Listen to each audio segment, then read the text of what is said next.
Hello friends and all students, welcome back to competition affairs. आप सभी का स्वागत है आज के सेशन में। तो today we are at the end of April month. So आज हम पढ़ने वाले हैं, डिस्कस करने वाले हैं अप्रैल मंथ के जो भी करंट अफेयर्स से इंपॉर्टेंट क्वेश्चंस हैं उनको, राइट।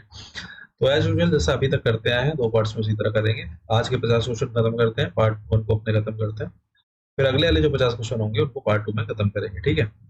तो शुरू करते हैं आज का अपना सेशन अपने पहले प्रश्न के साथ। आज के तो आज का पहला क्वेश्चन है, recently the world health day 2024 was celebrated on which of the following days. तो अभी हाल ही में विश्व स्वास्थ्य दिवस 2024 निम्नलिखित में से किस दिन मनाया गया है। काफी ज्यादा कॉमन क्वेश्चन है, कई बार एग्जाम में पूछा जा चुका है, आगे भी पूछा जाता रहेगा और इसकी थीम भी इंपॉर्टेंट रहती है, ठीक। तो ज्यादातर लोगों को आंसर पता होना चाहिए मेरे ख्याल से, ठीक। ऑप्शन देख लो, 4 अप्रैल है, 6 अप्रैल है, 7 अप्रैल है, 11 अप्रैल है। जिनको नहीं पता है उनके लिए नहीं बोलेंगे, अब वो बात हो रही है स्वास्थ्य की, ठीक है। तो स्वास्थ्य के बारे में जागरूकता फैलाई जाती है इस दिवस पर 7 तारीख को। 7 और स्वास्थ्य, ठीक। 7 अप्रैल को इस दिवस को मनाते हैं हम कि हम कैसे स्वस्थ रह सकते हैं, कैसे हम निरोग रह सकते हैं, इस चीज की जागरूकता फैलाते हुए हम मनाते हैं world health day, right. 7 of April world health day किसके द्वारा मनाया जाता है? WHO, ठीक। अब ये तो हो गई डेट की बात, कब मनाया जाता है। फिर अगला प्रश्न आता है, इसकी थीम क्या है इस बार की। तो इस बार की जो 2024 की थीम है वो है माई हेल्थ माई राइट। छोटी सी थीम है, याद रखना भी आसान रहेगा। माई हेल्थ माई राइट याद रखना है, ठीक। WHO के बारे में कई बार हम पढ़ चुके हैं और हमें पता भी होगा, ठीक। गठन कब हुआ था? 1948 में हुआ था। हेड कौन है? टेड्रोस एडनम है। और हेडक्वार्टर कहाँ पे है इसका, वर्ल्ड हेल्थ ऑर्गेनाइजेशन का? जेनेवा, स्विट्जरलैंड में, ठीक है। तो इतनी चीजें पता होनी चाहिए वर्ल्ड हेल्थ डे के बारे में। 7 अप्रैल वर्ल्ड हेल्थ डे। आगे बढ़ते हैं। तो आगे आते हैं, कुछ और इंपॉर्टेंट डेज हैं, उनकी थीम्स हैं। इस बार ग्रीन हाईलाइटेड में ध्यान देना, ठीक है। चाहो तो स्क्रीनशॉट ले लो, लिखना चाहो तो लिख लेना, ठीक है। 1 अप्रैल, तो अप्रैल की शुरुआत होती है उड़ीसा फाउंडेशन डे से। जो हमारा स्टेट है उड़ीसा, कब खोजा गया है या कब फॉर्मेशन हुआ है? 1 अप्रैल को। अगर सन की बात करें तो 1936। कभी कभी ईयर भी पूछा जा चुका है एग्जाम्स में, ठीक है। तो उड़ीसा कब फॉर्म हुआ था? 1936 में, 1 अप्रैल को, राइट। इसी दिन को एक और नाम से जानते हैं हम, किस नाम से? उत्कल दिवस नाम से। क्वेश्चन उत्कल दिवस नाम से भी पूछा जाता है कि उत्कल दिवस कब मनाया जाता है। तो 1 अप्रैल को मनाते हैं, जब ओडिशा का फॉर्मेशन हुआ था, राइट। आगे आते हैं, तो 2 of April world autism awareness day. Autism जो कि एक मेंटल डिसऑर्डर है, ठीक। एक डिजीज कह सकते हो जो किससे जुड़ी हुई है? ब्रेन से जुड़ी हुई है। थीम क्या है इसकी? Empowering autistic voices. याद रखनी है, थीम पूछी जा चुकी है पहले एग्जाम में। Empowering autistic voices, 2 of April world autism day. आगे आते हैं, 5 अप्रैल को मनाया जाता है नेशनल मैरीटाइम डे, ठीक है। थीम क्या है इस बार की? Navigating the future, safety first. 10 अप्रैल को मनाया जाता है वर्ल्ड होम्योपैथी डे। इंपॉर्टेंट है, थीम इससे भी ज्यादा इंपॉर्टेंट है। क्या है? होम्यो परिवार, वन हेल्थ वन फैमिली, ठीक है। वर्ल्ड होम्योपैथी डे की 10 अप्रैल। आगे आते हैं, तो 13 अप्रैल जलियन वाला बाग मैस्केर। सभी ने इतिहास में पढ़ा होगा, हिस्ट्री में पढ़ा होगा इसके बारे में। कब हुआ था ये कांड? 1919 में, ठीक। तो इस कांड में जो भी हमारे जो लोग थे, जो हमारे भारतीय लोग थे जो शहीद हुए इस कांड में, उनको हम याद करते हुए इस दिवस को याद करते हैं 13 अप्रैल, ठीक। जलियनवाला बाग मैस्केर को याद करते हैं, ठीक। 14 अप्रैल आगे आते हैं, तो B R Ambedkar remembrance day है, ठीक। बी आर अम्बेडकर जी को याद किया जाता है क्योंकि 14 अप्रैल 1891 में the father of Indian constitution B R Ambedkar ji का जन्म हुआ था, ठीक है। और 14 अप्रैल को उनकी जयंती मनाई जाती है, इसी को हम रिमेम्बरेंस डे बोलते हैं, ठीक। और 14 अप्रैल को एक और दिवस मनाते हैं, पुथांडु। ये एग्जाम में कई बार पूछा जा चुका है। इसको तमिल न्यू ईयर भी बोला जाता है, ठीक है। जो पुथांडु सेलिब्रेशन है, या फिर जो तमिलियंस का है, या फिर तमिलनाडु में जो न्यू ईयर है, वो कब से शुरू होता है? 14 अप्रैल से शुरू होता है। जो तमिल कैलेंडर है उसमें जो साल शुरू होता है वो 14 अप्रैल से होता है। और इस सेलिब्रेशन को किस नाम से मनाते हैं? पुथंडू सेलिब्रेशन से मनाते हैं, ठीक। क्वेश्चन ये पूछा जा चुका है कि पुथंडू सेलिब्रेशन कहाँ होता है? तो तमिलनाडु में होता है, ठीक। Which is also the new year of Tamil, right. तो ये थे इंपॉर्टेंट डेज 1 से लेके 15 तक के, जो एग्जाम में पूछे जा चुके हैं, ठीक। तो आगे वाले जो है 15 से लेके आगे तक के, जो 30 तक के, वो आपको पार्ट 2 में मिलेंगे, ठीक है। अगला प्रश्न है, recently who among the following became the first Indian pilot to embark on space tourism with Blue Origin. तो अभी हाल ही में निम्नलिखित में से कौन ब्लू ओरिजिन के साथ अंतरिक्ष पर्यटन शुरू करने वाला पहला भारतीय पायलट बन गया है? क्योंकि ये पहले भारतीय पायलट बन गए हैं इसलिए इंपॉर्टेंट है, और ये स्पेस टूरिज्म पे गए हैं। ठीक है, पहली बार सुन रहे होगे इस तरह का, ठीक, कि पर्यटन हो रहा है लेकिन कहाँ का? अंतरिक्ष का। तो इनका नाम बताना है। ऑप्शन देख लो, राकेश शर्मा जी, जय शिवान है, गोपी थोटापुरा है, शैलेश नायक है। ठीक, हो सकता है कुछ कंफ्यूजन हो रहा हो, ठीक, राकेश शर्मा जी का नाम सुनकर, लेकिन अभी के लिए आंसर ये नहीं है। जो पहले इंडियन पायलट हैं वो है गोपी थोटापुरा। ठीक, और ये पहले इंडियन पायलट हैं जो कि स्पेस टूरिज्म पे जा रहे हैं। ठीक है, स्पेस पे नहीं जा रहे हैं, स्पेस पर्यटन पे जा रहे हैं, किसी मिशन पे नहीं जा रहे हैं, किसी रिसर्च मिशन पे नहीं जा रहे हैं, ये केवल पर्यटन पे जा रहे हैं। और इसको ऑर्गेनाइज कौन करा रहा है? ब्लू ओरिजिन करा रहा है। ठीक, ये है ब्लू ओरिजिन का लोगो, और ब्लू ओरिजिन के मालिक कौन है? जेफ बेजोस है, जो कि अमेजोन के भी मालिक हैं। राइट, और इस मिशन का नाम क्या होने वाला है? ये भी इंपॉर्टेंट है, NS-25 इस मिशन का नाम होने वाला है, इस स्पेस टूरिज्म का। इसको भी याद रखना है। ठीक है, और भारत के पहले ये इंडियन पायलट होंगे जो इस तरह के स्पेस टूरिज्म पे जा रहे हैं। क्या नाम है? गोपी थोटापुरा। ठीक, ये तो हो गई बात स्पेस टूरिज्म की। अब बात करते हैं केवल स्पेस की। तो भारत के जो पहले इंसान हैं या व्यक्ति हैं जो स्पेस में गए हैं, उनका नाम क्या है? राकेश शर्मा जी। ठीक, कब गए थे ये? 1984 में। ठीक, लेकिन ये एक मिशन के चलते गए थे। ठीक, लेकिन ये स्पेस टूरिज्म पे जा रहे हैं जो गोपी थोटापुरा। ठीक, ये पहले ऐसे भारतीय पायलट हैं जो स्पेस टूरिज्म पे जा रहे हैं। ठीक है, तो डिफरेंस समझ गए होगे। और अगर ये कामयाब हो रहे थे, होपफुली रहेंगे ही कामयाब, अगर ऐसा होता है, सब कुछ ठीक रहता है, तो ये दूसरे व्यक्ति होंगे स्पेस पे जाने वाले भारत की तरफ से। ठीक, राकेश शर्मा जी के बाद आगे बढ़ते हैं। अगला प्रश्न, recently India first AI based film was launched and it was named as which of the following. तो अभी हाल ही में भारत की पहली एआई आधारित फिल्म लॉन्च की गई थी, और इसे निम्नलिखित में से किस नाम पर रखा गया था? भारत की पहली एआई बेस्ड फिल्म है, आर्टिफिशियल इंटेलिजेंस के ऊपर फिल्म बनी है भारत में पहली बार। ठीक, नाम उसका बताना है क्या रखा गया है। ऑप्शन देख लो, थोड़े से अजीब है। ठीक है, इस तरह के अगर ऑप्शंस आ जाते हैं एग्जाम में भी तो भी थोड़ा सा अजीब होगा। तो इस फिल्म का नाम है इरा। ठीक है, भारत की पहली एआई बेस्ड फिल्म है, ये आर्टिफिशियल इंटेलिजेंस के ऊपर फिल्म बनाई गई है। ऐसा कि हम सभी को पता है कि आजकल आर्टिफिशियल इंटेलिजेंस जो है हम हर जगह देख रहे हैं, आए दिन बात सुन रहे हैं। ठीक है, और इसके एडवांटेजेस भी देख रहे हैं। लेकिन इस फिल्म में बात की गई है कि इसकी डार्क साइड क्या हो सकती है, इसके डिसएडवांटेजेस क्या हो सकते हैं, ड्रॉबैक्स क्या हो सकते हैं। ठीक है, तो पहली बार इस तरह की फिल्म है, तो डायरेक्टर भी पूछे जा सकते हैं इसके। डायरेक्टर कौन है? सैम भट्टाचार्य। ठीक, ये डायरेक्टर है इस मूवी के जिसका नाम है इरा। ठीक, भारत की पहली आर्टिफिशियल इंटेलिजेंस आधारित फिल्म है। नेक्स्ट है, which country top the Hurun global unicorn index 2024। तो हुरून ग्लोबल यूनिकॉर्न इंडेक्स 2024 में कौन सा देश शीर्ष पर है? ऑप्शंस देख लो, यूएस है, चाइना है, इंडिया है, रशिया है। बात हो रही है हुरून ग्लोबल यूनिकॉर्न इंडेक्स की 2024, अप्रैल 2024 की ये बात है। ठीक है, टॉप पर है इस इंडेक्स में यूएस। ठीक, फर्स्ट है इस इंडेक्स में। भाई हम भारत की बात करें तो भारत की जो रैंक रही है इस इंडेक्स में वो रही है तीसरी, थर्ड है हमारा भारत। ठीक, अब इस इंडेक्स की अगर बात करें हुरून ग्लोबल यूनिकॉर्न इंडेक्स की, तो ये इंडेक्स बताता है कि कितनी यूनिकॉर्न कंपनीज बनी है। यूनिकॉर्न कंपनीज क्या होती हैं? आपने सुना होगा $1 बिलियन कंपनी।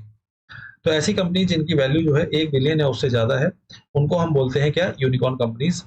और ये जो इंडेक्स है 2024 के लिए, 703 यूनिकॉर्न कंपनीज के साथ यूएस जो है टॉप पर है, पहले नंबर पे है इस इंडेक्स में।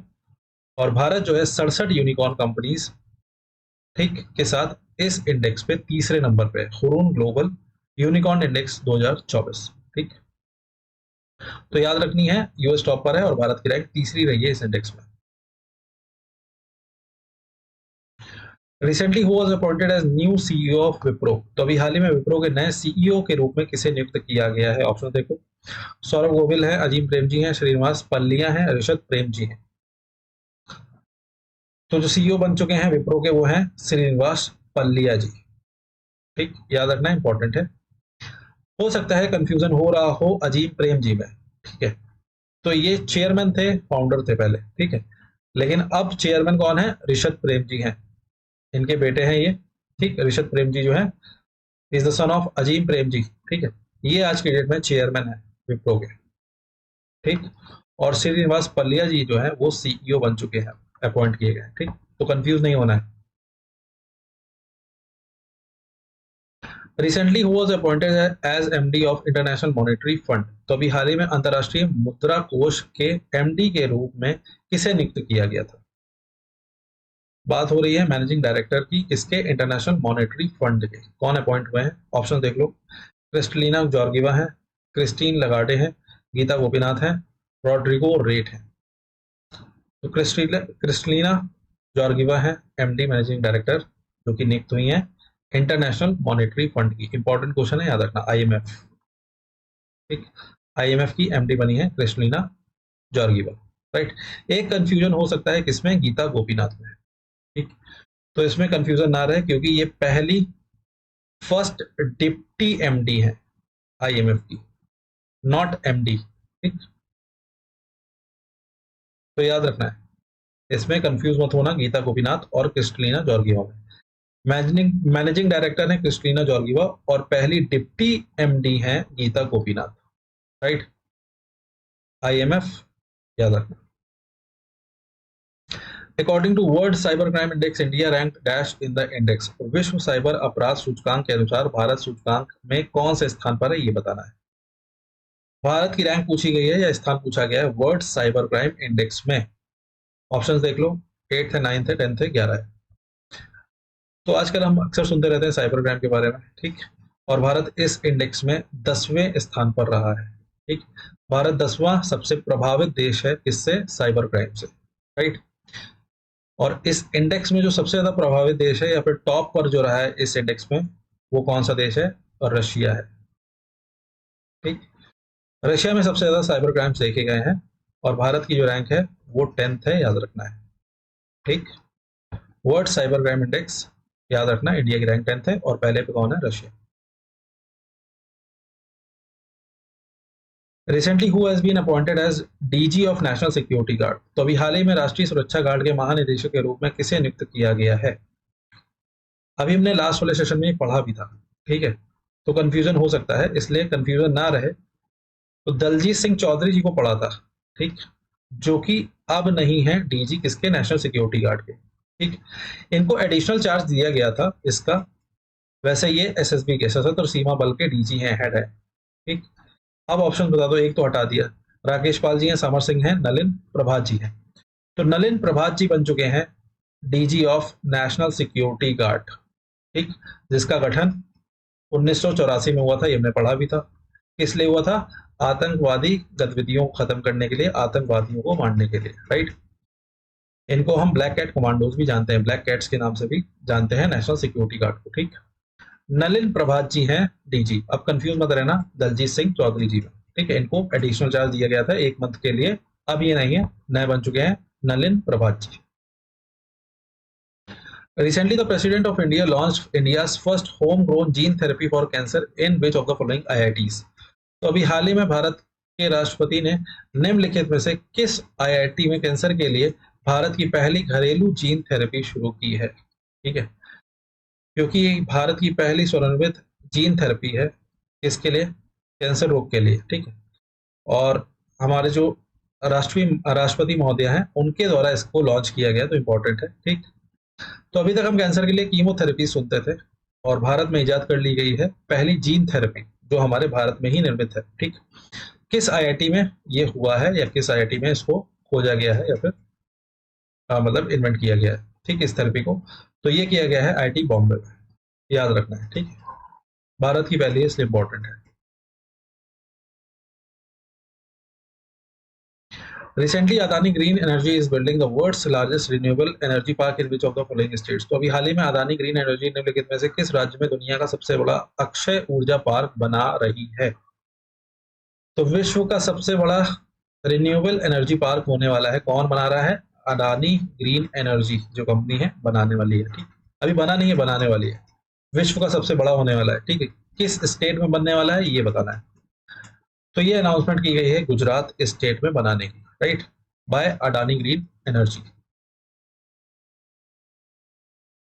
Recently which who among the following launch zero pay medical loan app. तो अभी हाल ही में निम्नलिखित में से किसने zero pay medical loan app launch किया है? ठीक है, ऑप्शन देख लो, पवनदीप सिंह है, विजय शेखर शर्मा है, अश्नीर गोवर है, दीपेंद्र गोयल है। भारत पे के बाद, क्रिक पे के बाद अब जीरो पे। अब आपको आइडिया लग गया होगा, अश्नीर ग्रोवर जी ने लॉन्च किया है इस जीरो पे को लॉन्च। ठीक, और ये इस ऐप के थ्रू 5 लाख तक का हेल्थ लोन आपको मिल सकता है, अप टू 5 लाख। ठीक, नाम क्या है? जीरो पे बाय अश्नीर ग्रोवर। अभी बीच में इन्होंने, जैसे हम ड्रीम 11 और एमपीएल जैसे जो ऐप है, ठीक, उसी की तर्ज पे इन्होंने एक ऐप लॉन्च किया था क्रिक पे। ये भी पूछा जा सकता है, तो इसको भी याद रखना। ये भी इन्हीं के द्वारा लॉन्च किया गया था, अश्नीर ग्रोवर जी द्वारा, क्रिक पे। ठीक, और अब आया है जीरो पे।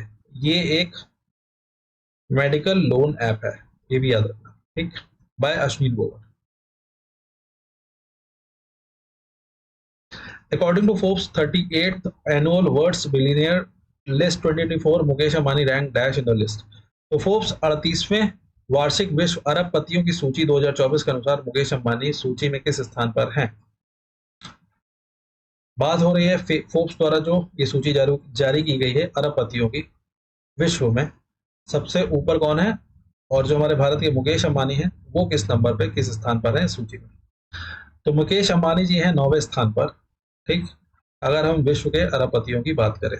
ठीक, और भारत में सबसे ऊपर, ये ग्लोबली है 9th नंबर पर और भारत में सबसे ऊपर है। राइट, अगर ग्लोबली बात किया जाए, सबसे ऊपर कौन है इस लिस्ट में, टॉप पर कौन है, तो वह है बर्नार्ड अर्नोल्ट।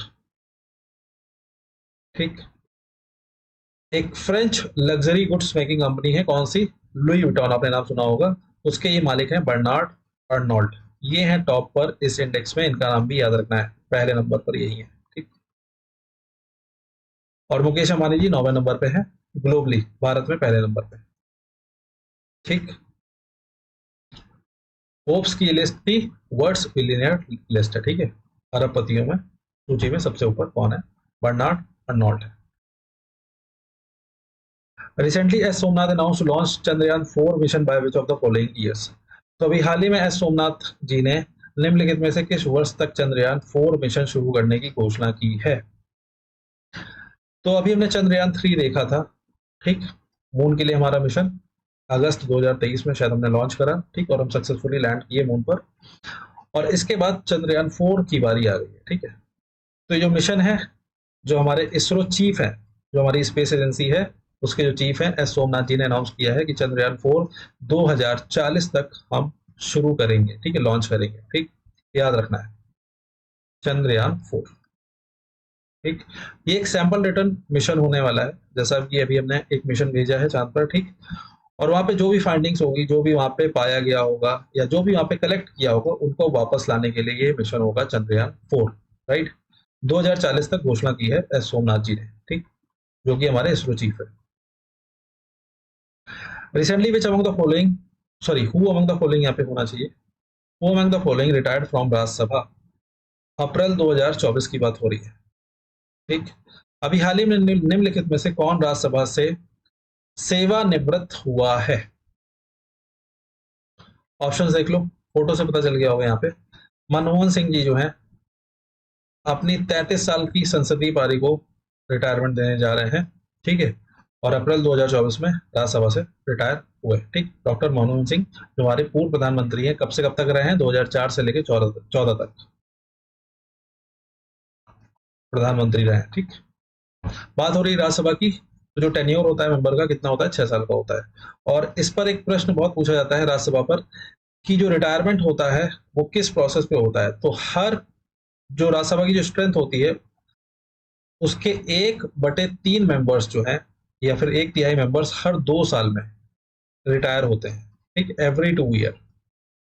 ठीक, ये भी एक क्वेश्चन ऐसा ही पूछा जाता है। ठीक, 1/3 मेंबर हर 2 साल में रिटायर होते हैं राज्यसभा में।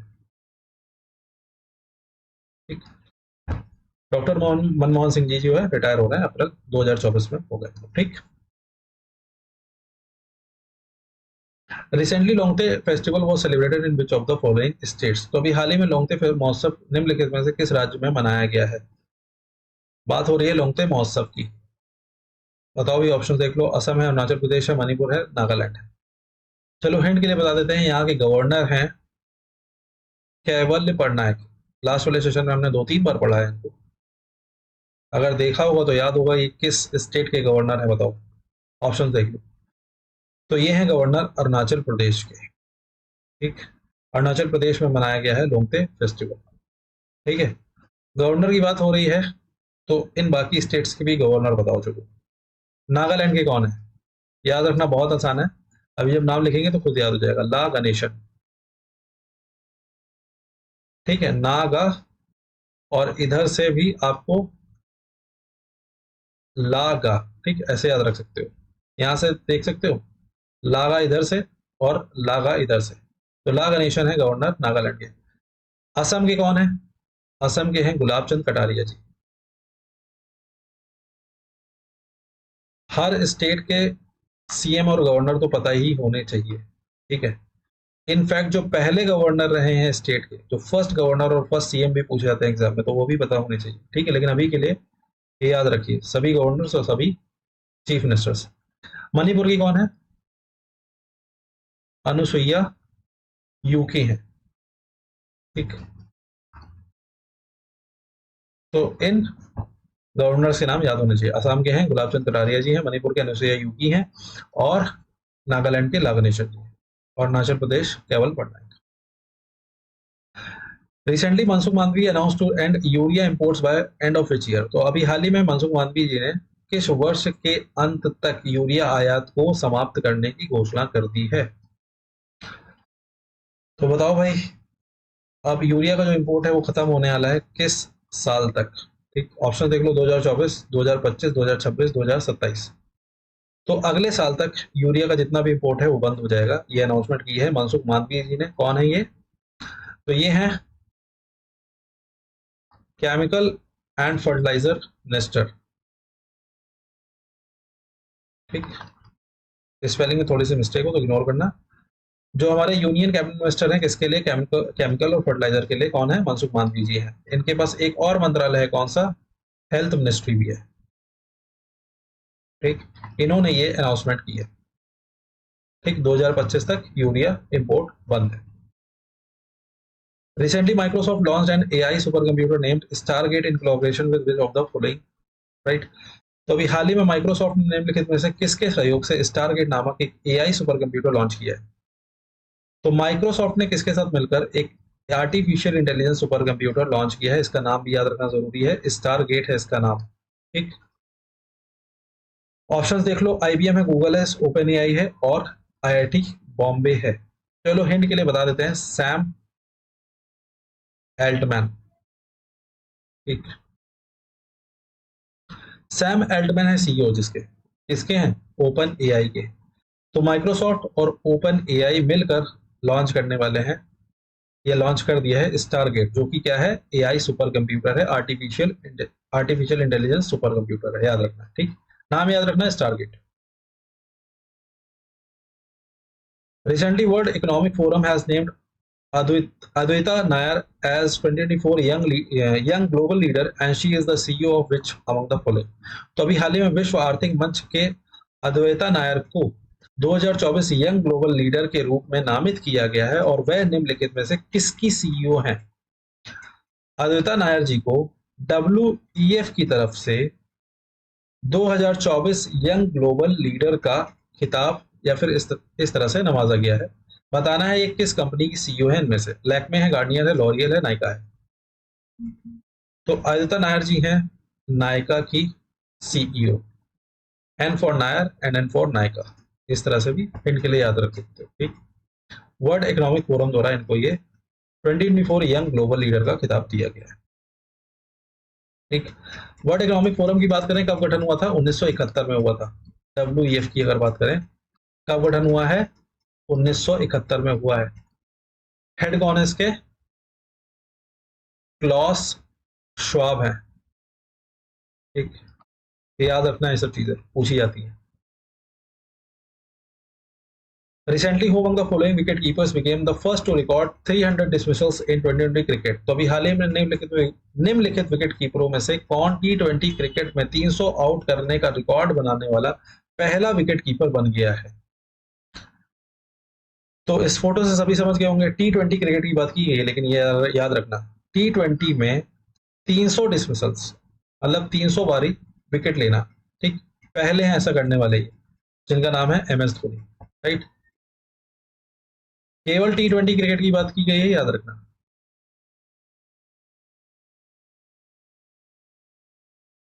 Recently Abdel Fattah al Sisi was re elected as president of which of the following countries? तो अभी हाल ही में अब्दुल फतेह अल सीसी को निम्नलिखित में से किस देश के राष्ट्रपति के रूप में फिर से चुना गया है?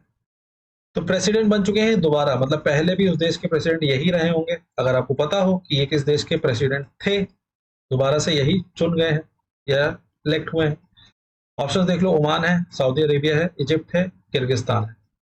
तो ये है उस देश का फ्लैग और ये फ्लैग है इजिप्ट का, ठीक। इजिप्ट की कैपिटल क्या है? कायरो है। रीजनिंग में, एनालॉजी में इस तरह से क्वेश्चन पूछ लिया जाता है, ठीक। Abdul Fattah al CC president बने हैं, प्राइम मिनिस्टर में कंफ्यूज मत होना।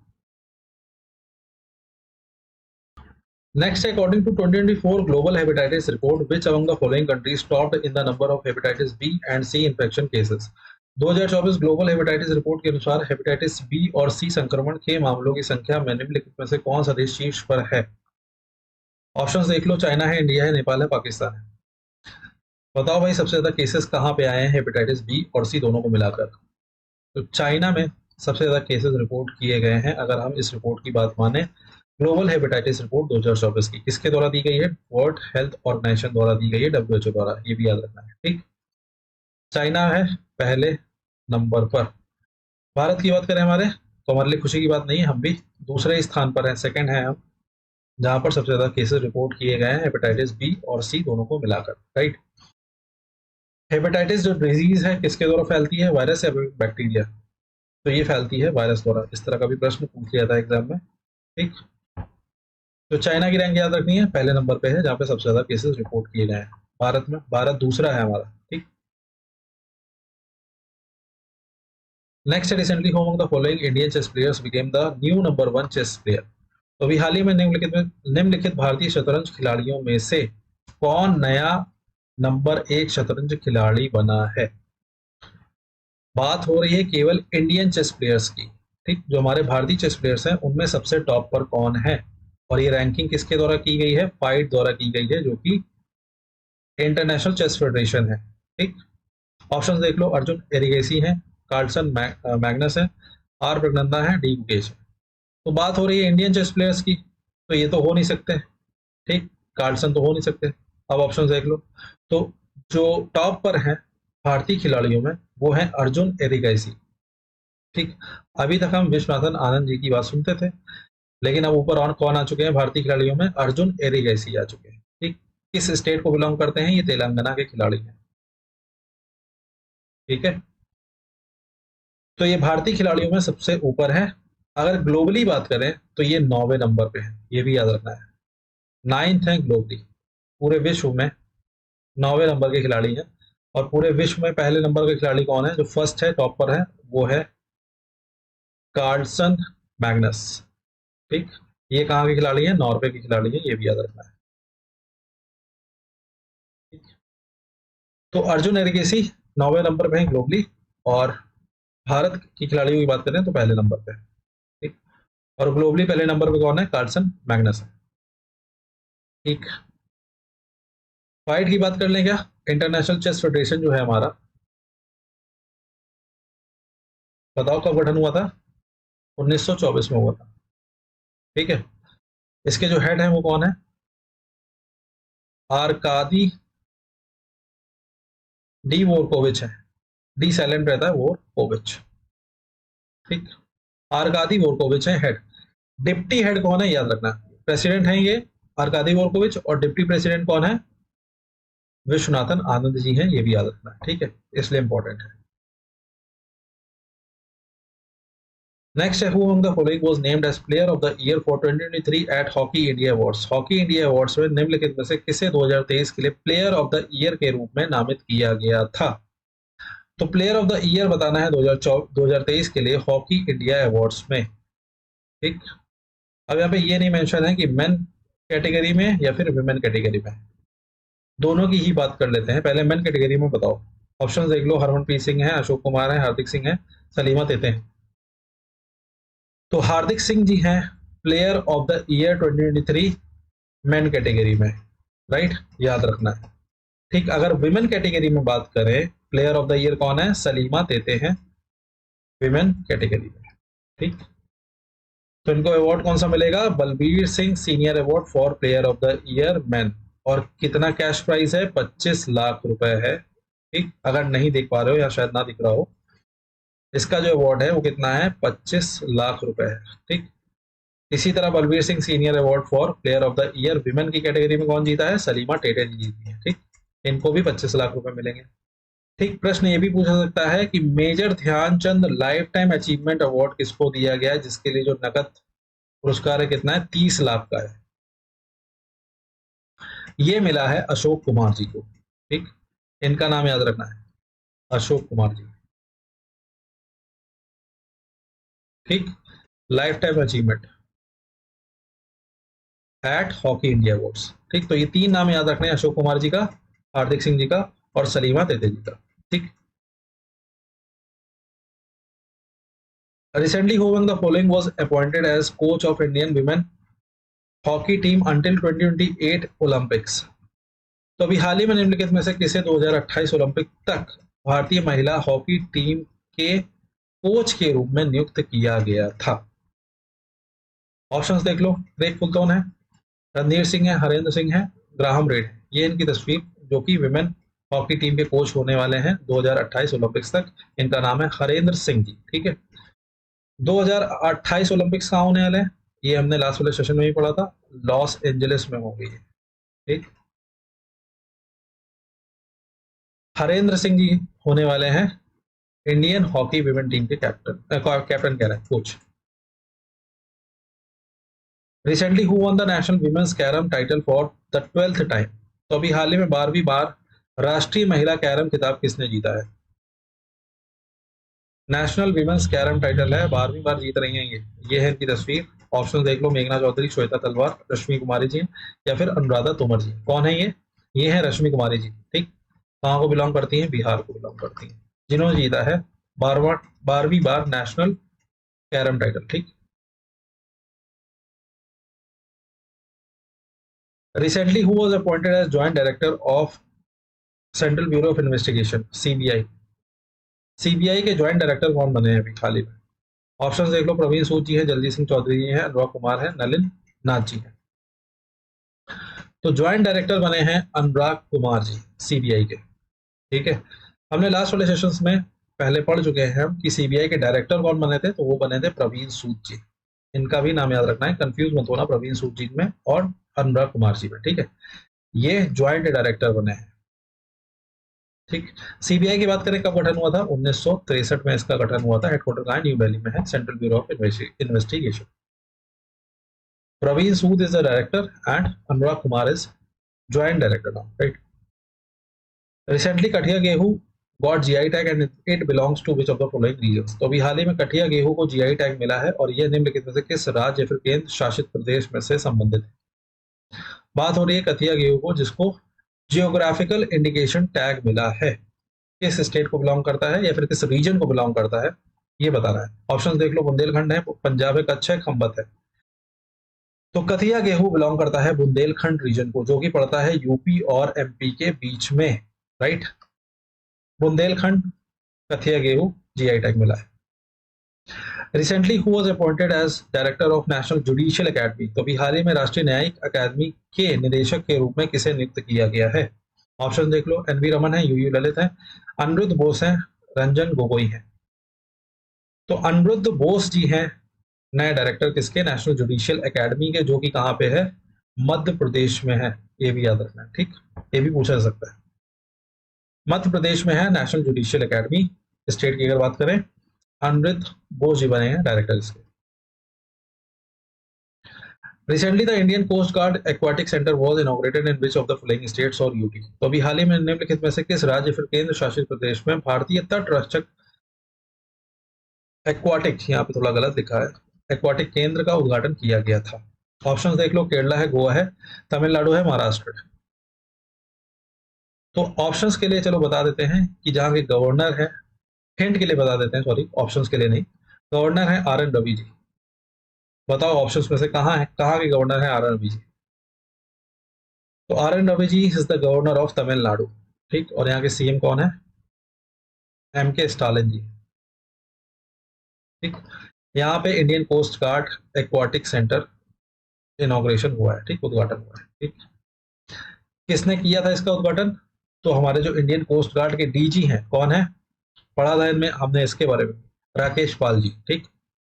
जो इंडियन कोस्ट गार्ड है उसके डीजी कौन है? राकेश पाल जी, जिन्होंने इसका उद्घाटन भी किया तमिलनाडु में, ठीक। Indian Coast Guard aquatic centre, April 2024 में इसका उद्घाटन हुआ। अगला प्रश्न थोड़ा सा बड़ा है लेकिन इंपॉर्टेंट है, ध्यान दो।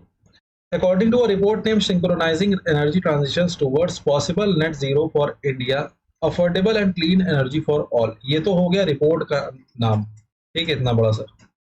इस रिपोर्ट के अनुसार India aims to ramp up its nuclear power production capacity of 1 lakh megawatt by which of the following years.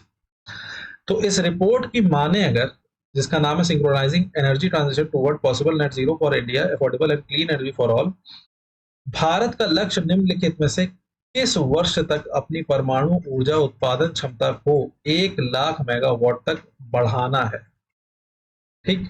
इस रिपोर्ट में बताया गया है कि भारत कब तक का लक्ष्य ले रहा है कि वो अपनी जो परमाणु उत्पादन क्षमता है उसको 1 लाख मेगावाट कर लेगा, ऐसा सपना देख रहा है, ठीक है। और ये रिपोर्ट किसके द्वारा दी गई है ये भी पता होना चाहिए, डिपार्टमेंट ऑफ एटॉमिक एनर्जी द्वारा, ठीक, ये भी पूछा जा सकता है, तो ये भी पता होना चाहिए रिपोर्ट किसके द्वारा है, डिपार्टमेंट ऑफ एटॉमिक एनर्जी, ठीक। अब ऑप्शन देखो, 2030 है, 35 है, 40 है, 47 है। तो जब हमारी आज़ादी के 100 साल पूरे हो रहे होंगे 2047 तक, हम ऐसा मान सकते हैं, जैसा अनाउंस किया है कि हमारा जो न्यूक्लियर पावर प्रोडक्शन होगा वो 1 लाख मेगावाट तक का होगा, राइट। अभी कितना है? अभी लगभग 8,000 मेगावाट का है, और इसको सपना पहुंचाना है कहां तक? 1 लाख मेगावाट तक, ठीक। कब तक? 2047 तक। रिपोर्ट किसके द्वारा है? डिपार्टमेंट ऑफ एटॉमिक एनर्जी द्वारा। Recently who was appointed as new chairman of the National Cooperative Dairy Federation of India Limited. तो अभी हाल ही में किसे the National Cooperative Dairy Federation of India Limited के नए अध्यक्ष के रूप में नियुक्त किया गया था? ऑप्शन देख लो, मिनेश शाह है, विपुल नायर है, मयंक रस्तोगी है, शशांक दुबे है। तो आंसर है मिनेश शाह जी बन चुके हैं चेयरमैन किसके? National Cooperative Dairy Federation of India Limited के। Recently who was honoured with world literary prize. तो अभी हाल ही में किसे विश्व साहित्य पुरस्कार से सम्मानित किया गया था? ये वर्ल्ड लिटरेरी पुरस्कार है, प्राइज है, किसके द्वारा दिया गया है? वाव द्वारा दिया गया है। वाव क्या है? वर्ल्ड ऑर्गेनाइजेशन ऑफ राइटर्स द्वारा ये प्राइज दिया गया है, world literary prize.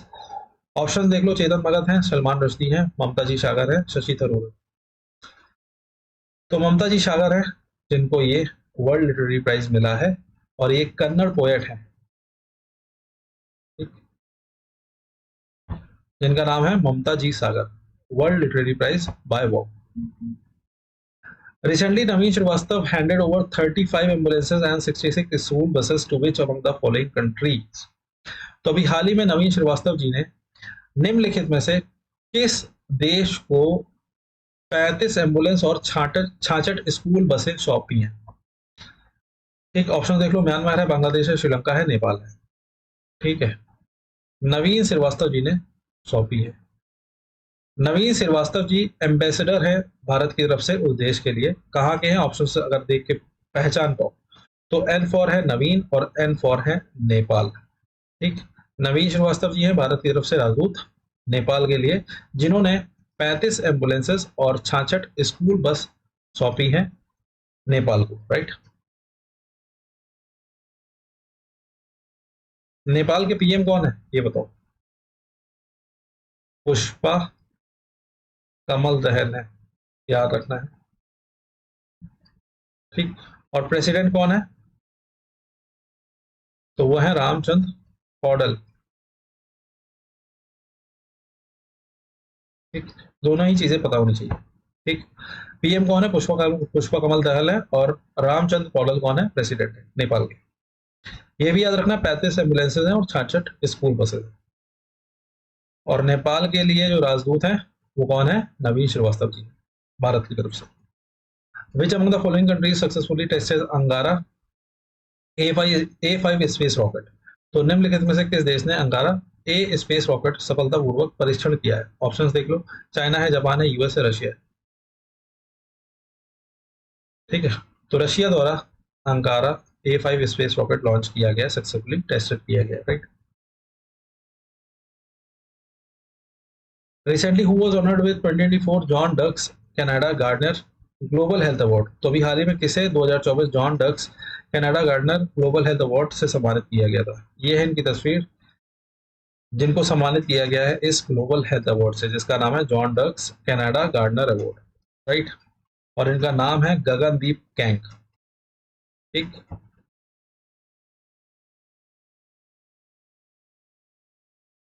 Recently Lindy Cameron became the first women high commissioner of which country to India? तो अभी हाल ही में लिंडी, थोड़ा सा गलत लिखा है यहाँ पे वो लिंडी होना चाहिए। हाल ही में लिंडी कैमरन भारत में किस देश की पहली उच्चायुक्त बनी है? ठीक है, मतलब किस देश की पहली विमेन हाई कमिश्नर है। ठीक है, इससे पहले जो भी रहे होंगे पुरुष रहे होंगे। ठीक है, तो ये यूके की हाई कमिश्नर हैं और महिला हाई कमिश्नर है पहली, जो कि भारत के लिए नियुक्त की गई है। नाम याद रखना है, लिंडी कैमरॉन। ठीक, कहाँ की है? यूके की है, याद रखना इंपॉर्टेंट है। Recently Asian wrestling championship was held in which of the following countries? तो अभी हाल ही में एशियाई कुश्ती चैंपियनशिप निम्नलिखित में से किस देश में आयोजित की गई थी? बात हो रही है एशियाई कुश्ती चैंपियनशिप की, अप्रैल 2024। ठीक, और ये 20वां संस्करण था, 20th एडिशन था इस इवेंट का। ऑप्शंस देख लो, कजाकिस्तान है, नेपाल है, किर्गिस्तान है, बांग्लादेश है। हिंट के लिए बता देते हैं, बिश्केक है वहां की कैपिटल। आप बताओ बिश्केक कहाँ की कैपिटल है इनमें से? तो Bishkek is the capital of Kyrgyzstan. ठीक है, जहां पे ये इवेंट हुआ है।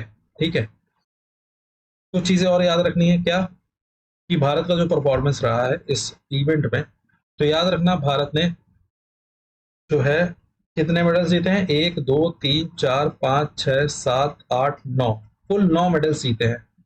ठीक, एक बार इनका नाम भी पढ़ लेना। ठीक है, 1 2 3 4, 4 सिल्वर है जिसमें से, और 5 ब्रोंज है। ठीक है, गोल्ड एक भी नहीं आया है। ठीक, सिल्वर की अगर बात करें मेन कैटेगरी में, उदित जी ने, अगर दिख रहा हो थोड़ा छोटा लिखा हो तो बोल रहा हूँ, उदित जी ने सिल्वर जीता है केवल। और बाकी 3 सिल्वर जो है वो राधिका जी ने जीते हैं वेमेन कैटेगरी में, अंजू जी ने जीते हैं, हर्षिता जी ने जीते हैं। नाम एक बार इसलिए जरा डाल लेना क्योंकि कभी कभी इस तरह से पूछ लेते हैं किस खेल से संबंधित हैं ये प्लेयर्स, राइट।